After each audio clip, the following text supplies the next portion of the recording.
जय सनिदेव भक्तों और मनु भैया की प्रणाम। मैं आज संपूर्ण भक्तजनों से आग्रह करके एक प्रश्न पूछना चाहता हूं मनु भैया जी के, क्योंकि ये हमारे धाम से रिलेटेड नहीं है, ये आध्यात्मिक प्रश्न है। आध्यात्मिक एक ऐसा प्रश्न है जो अभी एक नाम मैंने सुना, बेहद की परम शांति, जो दशरथ भाई जी बापूजी, दशरथ भाई पटेल बापूजी जो चलाते हैं। मैं भैया से ये प्रश्न पूछना चाहता हूं कि उनकी आध्यात्मिक लाइन क्या है और उनसे लोगों को, भक्तों को क्या लाभ मिलता है और उतनी आध्यात्मिक कितनी ऊंचाई है उनकी।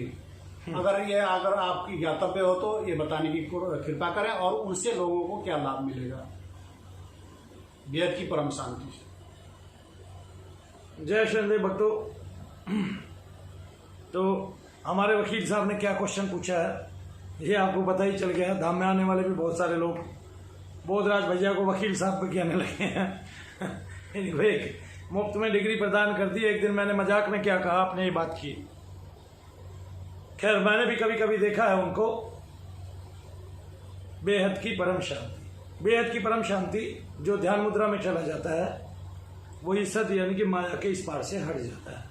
वहां पे ना तो मन होता है ना बुद्धि होती है। जहां पे मन बुद्धि नहीं होती वहां पे समाधि होती है, संप्रज्ञात असंप्रज्ञात, इस तरह से। और आप बिंदु दर्शन कर रहे होते हैं, इनके आत्म दर्शन कर रहे होते हैं। वहां पे आप इस तरह से ध्यान धारणा समाधि की अवस्था में जब आप होते हैं तो मन वहां नहीं होता है और संपूर्ण ईश्वर दर्शन होता है, आपका आत्मदर्शन होता है। ये सबसे जरूरी है, ये बात आपको सुनना। और वहां पे परम शांति शांति होती है, क्योंकि वहां पे शांति है, स्थिरता है। और परम शांति मतलब बिल्कुल गूढ़ शांति, निगूढ़ शांति कभी होती नहीं है, क्योंकि उस परम शांति में भी आपको शब्द सुनाई देता है। उस शब्द के जब अतीत हो जाते हैं तब आप उसको बेहद की परम शांति बोल सकते हैं। लेकिन यहां जिस बेहद की परम शांति की ये लोग बात करते हैं वो है नहीं, क्योंकि ये यूं मान लीजिए कि ब्रह्मा कुमारी जो बहुत बड़ा एक तरह से अध्यात्म मार्ग का बड़ा संघ है, वहाँ बापूजी ने उन्होंने बाबा जी ने जो बताया, और जिनको हम शिव बाबा भी बोलते हैं, उन्होंने जो बताया, जो मुरली में लिखा, वहाँ बहुत सारे लोग बहुत सारी टेक्निकल बातें सीख गए हैं उनके द्वारा। और वहाँ जो शिक्षा दीक्षा दी जाती है उनमें से ये लोग निकलकर एक अलग पंथ ऐसे ही बनाना चाहते हैं, एक पत्ती अलग ऐसे ही बनाना चाहते हैं और अपने संकल्पों के द्वारा एक नई सृष्टि करना चाहते हैं, एक नए मत की। लेकिन ऐसा होता नहीं है, क्योंकि इनकी पहुंच तो कुछ है नहीं, करके कुछ दिखा नहीं सकते, तो ऐसी बातें ये बताते रहते हैं। तो आत्माओं को जिनको ये गुनाते हैं, उसमें जैसे इनकी उसमें भूत प्रेत का भी जिक्र है, मुरली में भी भूत प्रेत का जिक्र है। तो इनका मैंने तब ज्ञान देखा था बहुत अधिक, जब ये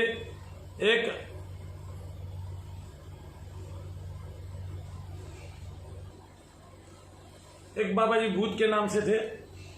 जब उनके बारे में इन्होंने वक्तव्य दिया कि ये भूत प्रेतों की मुक्ति करते हैं और उनकी खूब तारीफ की, मैं तभी समझ गया था कि इनको पता ही नहीं है वहाँ क्या हो रहा है, वो आदमी क्या कर रहा है। बाद में वो रहस्य मैंने खोला और दुनिया ने उसके यहाँ जाना बंद किया और आज तकरीबन उसका काम ठप पड़ गया 2-4 आदमियों के अलावा। अब जो ये विषय चल रहा है, हमारे एक भक्त हैं अब्दुल करीम खान जी, और अब्दुल करीम खान मुंबई में बैठा है। उसकी दृष्टि बिल्कुल स्वच्छ है, साफ है, और उसकी दृष्टि जप करके खुली है, ना कि किसी भूत प्रेत की वजह से खुली है। तो उसने थोड़ी बहुत उनकी तारीफ कर दी होगी, इस विषय में उन्होंने बहुत कुछ बोला। फिर भी मैं बता देता हूं कि इनकी प्राप्ति तो कुछ है नहीं। इनकी प्राप्ति तब पता चली हमें जब ये कल परसों मैंने इनकी एक वीडियो देखी, जब स्वर्ग के बारे में बताते हैं। पहली बात तो यह है, इनको ये जान लेना चाहिए स्वर्ग के 10 द्वार हैं और प्रत्येक द्वार के अंदर इतना बड़ा स्वर्ग है, इतना बड़ा स्वर्ग है, और हर द्वार में आत्माओं का एक लेवल है, कहाँ किस द्वार में किस लेवल पे कितनी आत्माएं रहती हैं। और वहां भी आवागमन होता है अच्छी आत्माओं का, जो आप पृथ्वी लोक पे वेद व्यास जी के रहस्यमयी ग्रंथों में पढ़ते हैं। और जो बड़े बड़े यहाँ पे भारत में संत हुए हैं, ऋषि मुनि हुए हैं, नारद जी हुए, वेद व्यास जी हुए, इतने बड़े बड़े ऊंचाई के जो अगस्त मुनि जी हुए, और जितने ऋषि महर्षि भारत में थे, वे सब के सब वहां पे उन द्वारों में प्रविष्ट होकर 6 द्वारों के बाद की जो संख्या है 4 द्वार में, यानी कि लास्ट के जो 4 स्वर्ग हैं उनमें प्रविष्ट होकर वहां लोगों को, भक्तों को जो है आनंदमयी वातावरण देकर भगवान के बारे में बताते हैं।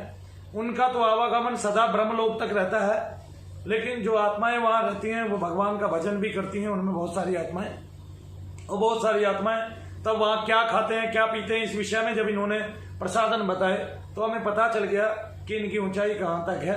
और ये जो लल्लू पंजू किताबें पढ़ के जो थोड़ा बहुत जो है ना इन्होंने थोड़ा बहुत ग्रहण किया है ना, इससे कुछ नहीं होता। हमने शब्द से करके दिखाया है। हम शब्द से भूत प्रेत काटते हैं और हम शब्द से ही अगर 1000 लोग बैठे हैं तो 1000 के 1000 लोगों को शक्तिपात करा सकते हैं। ये मनु भैया जी का वर्चस्व है हिंदुस्तान को।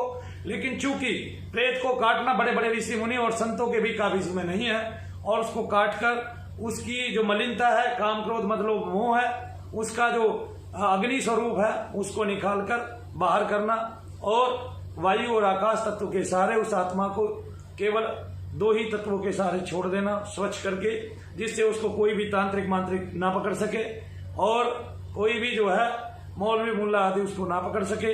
इसको मुस्लिम धर्म में हमजात बोलते हैं। और दूसरा हमारा कार्य, अगर कोई हिंदू धर्मी हमारे पास आया यानी कि हमारे धर्म से आया, सनातन धर्म से आया, हमारा कार्य उसको ओम नमः शिवाय ओम का जप कराना है। कोई मुस्लिम आया है तो उससे हमारा कुल पढ़वाना है। कोई सिख आया है तो उससे हम जपजी साहिब पढ़ाते हैं, उससे हम मूल मंत्र का जाप कराते हैं। और कोई सिख ईसाई आया है तो उससे हम, जैन धर्मी आया है या बौद्ध धर्मी आया है तो उससे हम उन्हीं के मंत्रों के द्वारा उनके प्रेत भी काटते हैं और उनके मंत्रों की उनको शक्ति दिखाते हैं, ताकि सब अपने धर्म पर अडिग रहें और कोई भी अपने मत का आग्रह ना करे और कोई भी उल्टा सीधा प्रचार प्रसार ना करे। ये मनु भैया जी की क्षमता है। लेकिन ऐसे लोग दुष्प्रचारी हैं, ऐसे लोग केवल अपने मत का आग्रह करने वाले हैं, और इन लोगों का जो फॉलो करते हैं उनका पतन निश्चित है। वो पतन निश्चित इसलिए है क्योंकि इनको तो कुछ मिलता नहीं, सारे जन्म में बूढ़े हो जाते हैं, जर्जर अवस्था में पहुंच जाते हैं, मरने की अवस्था में पहुंच जाते हैं, और इनकी हमेशा कुर्सियां घटती चली जाती हैं ना कि बढ़ती चली जाती हैं। ऐसे मत का आग्रह करने वाले बहुत सारे लोग आए, बहुत सारे मत बने और वो खत्म हो गए और बिल्कुल नष्ट होने जा रहे हैं कुछ तो उसमें से।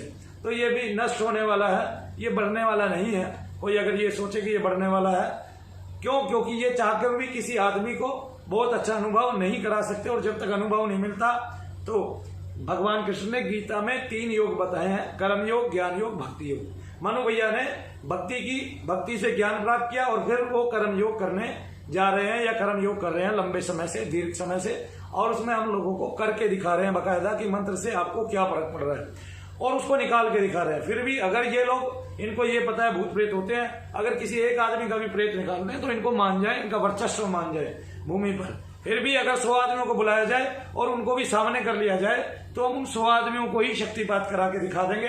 कुछों को तो अनुभव होंगे, कोई 1-2 ऐसा रह जाएगा जिसको अनुभव नहीं होंगे, और बाकी अगर 100 आदमियों में से 50 को प्रेत है तो 50 को ही घुमा के दिखा सकते हैं। ये मनु भैया जी का वादा है, और वो भी मंत्र जप के सहारे। आज भी हमने एक वीडियो डाली है, उसमें लड़की का कैसे हाथ हिलता है वो देख सकते हो आप, और कितनी तेजी से हिलता है उसको कोई रोक नहीं सकता, ये भी आप देख सकते हो। और मैंने इस विधि को साइंटिफिक किया है और मेरी इसमें रिसर्च है, खोज है। फिर भी ऐसा नहीं है, सबसे पहले भक्ति मिलती है, भक्ति के बाद भगवान ज्ञान देते हैं, और उसके बाद कोई ये माने कि शनि तारा है तो वो तारा ही इतना बड़ा है कि उसके अंदर बहुत सारे ब्रह्मांड है। और आपके लिए बहुत सारे क्वेश्चन है मेरे, आप केवल ये बता दीजिए कि इस यूनिवर्स में कितनी आत्माएं हैं टोटल। मुख्य 108 है, उस 108 में आप ही ऊपर है, आप ही कल की अवतार है। ऐसा है तो अपने भक्त को सामने खड़ा कीजिए और उसको बोलिए जोर से थप्पड़ घुमा के मारे, और अगर थप्पड़ आपके गाल के आर पार हो गया, आपके शरीर के आर पार हो गया, तो मैं आपको कल की अवतार मान लूंगा, वरना नहीं मान सकता। आपने आज तक कोई भी कार्य ऐसा करके नहीं दिखाया है जिससे जगत में ये हो कि आपको ईश्वर प्राप्ति हुई है, तो इससे हम मान ही नहीं सकते कि आपको कुछ ऐसा ज्ञात है या आपको इतना ज्ञान है। ज्ञान की सीमा कि आप बहुत छोटे हैं। मेरी भक्तों से जो इनके पास जाते हैं, दशरथ भाई पटेल के पास जाते हैं, मेरी उन सब लोगों से यही प्रार्थना है कि वो राम सुखदास जी को पढ़ें, वो महामहोपाध्याय श्री गोपीनाथ कविराज जी को पढ़ें, वो सीधे सीधे शरण में जाएं जिन्होंने ध्यान योग ज्ञान की बातें बताई हैं, वो सीधे सीधे विवेकानंद जी की शरण में जाएं। वो अपने पथ पर भ्रष्ट ना हो किसी भी तरह, वरना तो ना उनका ये लोक रहेगा और परलोक की तो बात ही क्या, और ब्रह्मलोक तक तो इनके दादा परदादा भी नहीं पहुंच पाएंगे। इनको पता ही नहीं है, नीचे बैठ के हजारों लोगों का उसका वर्णन करते हैं। और अगर आपने लोगों का ये वर्णन सुनना है तो वेदांत श्री कृष्णमूर्ति जी की भक्ति गीता पढ़ें और उस भक्ति गीता में उन्होंने ब्रह्मांड की क्या व्याख्या की है वहां से शुरुआत करें। तो भक्तों अपने सनातन धर्म पर चलिए, अपनी पत्ती पर चलिए, अपने पथ पर अडिग रहिए। और ये जो लांछन मनु भैया पर लगा रहे हैं, एक ने लांछन लगाया था मार खाई, खूब मार खाई। ये दूसरा जो लांछन लगाया है कि मैं धर्म बदलता हूं, मैं धर्म नहीं बदलता हूं, जिसका जो धर्म है मैं उसको उस धर्म पर अडिग करता हूं और सबसे प्रेम करता हूं, क्योंकि मैं सनातन धर्मी हूं। मेरी नजर में सारे धर्म बराबर है। और अगर ये अच्छे हैं, ये बहुत अच्छे हैं, तो ये नहीं कह सकते कि मनु भैया ने धर्म बदला है, क्योंकि ये तो आत्माओं को देखते हैं। अगर ये धर्म देखते हैं तो फिर ये कहीं के कल की अवतार नहीं है, कुछ भी नहीं है। यानी कि इनके पास जरा सी भी इधर की न उधर की कोई भी शक्ति नहीं है। तो इसलिए बोलना बंद करो, करके दिखाओ। अगर आप करके दिखा सकते हो तो कम से कम मैं आपके पास 2 आदमी भेज दूंगा, वरना मेरे पास आ जाओ। यहाँ और किसी भी विषय में आप मेरे से गहन चर्चा कर सकते हो। आप कौन से स्वर्ग की बात करते हो और उस स्वर्ग में क्या फल मिलता है, क्या इच्छाओं से कल्पनाओं से क्या होता है, ये मैं आपको यहीं पे समझा दूंगा, ठीक है। और यहीं से आपको परलोक के दर्शन भी करा दूंगा, ये गारंटी है, लिख के देता हूँ। जय शनिदेव भक्तों।